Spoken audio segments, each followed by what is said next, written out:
Hey guys, today I'm going to show you a quick tutorial on the difference between clipping mask and alpha lock and which one you should use when. So right now we're going to go with clipping mask, and so in the layers panel I have this blank layer on the top, and if you click that and click clipping mask, a clipping mask will be activated and you'll see this arrow pointing down to the layer below it, and that means that this layer 3 is clipped onto that.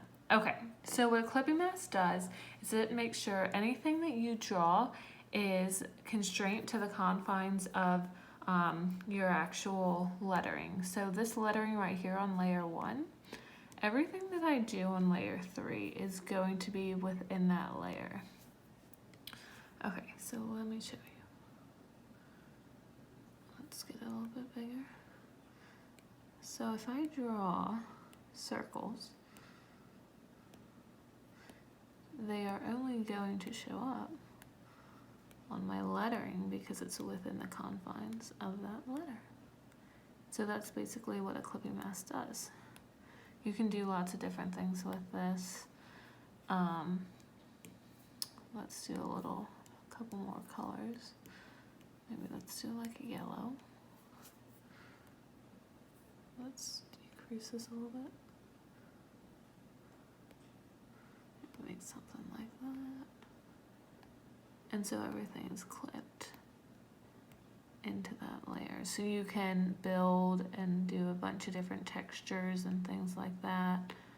You can even use like the airbrush tools to give it a more textured look. It's really up to you as to what you want to do. Okay, so that's clipping mask.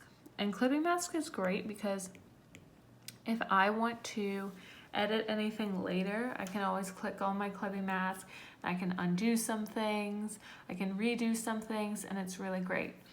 But let me show you alpha lock. So we're going to do alpha lock on this one. Okay. So we're going to put alpha lock on by clicking the layer again and then clicking alpha lock, and you'll see this checkerboard pattern in the back, and that means that it is turned on. So it's pretty much the exact same thing. You can do the same sort of things, but with alpha lock, once you click out of it and uncheck alpha lock, you're done. You can't edit this, you can't add anything. I mean, you could add stuff on top of it, but if you're working on a project where you're sending out proofs to a client and they want to remove some elements or add some elements, if you're using alpha lock, you're pretty much done after you've unlocked it.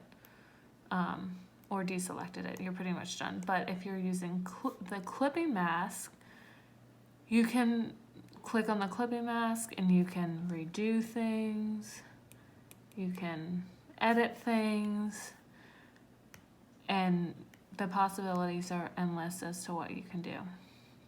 So I highly recommend clipping mask just because if you exit out, like if I exit out of this and then go back in, and then click on my clipping mask, I can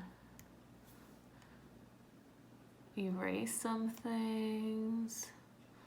I can add more things. If I want to add pink, I can add pink. I can still do a bunch of different edits, and if I don't want the pink there, we can subtract it. We can erase more. It's way easier to manipulate and edit and change. You can even go to the clipping mask and completely erase it and start over from scratch with a client if you needed to do that. Whereas, like I said, with alpha lock, it's a little more difficult because you're pretty much stuck once you're done with that first edit of it. But yeah, alpha lock is great for small projects, just for yourself, but clipping mask is my go-to for client projects. Thanks so much for watching.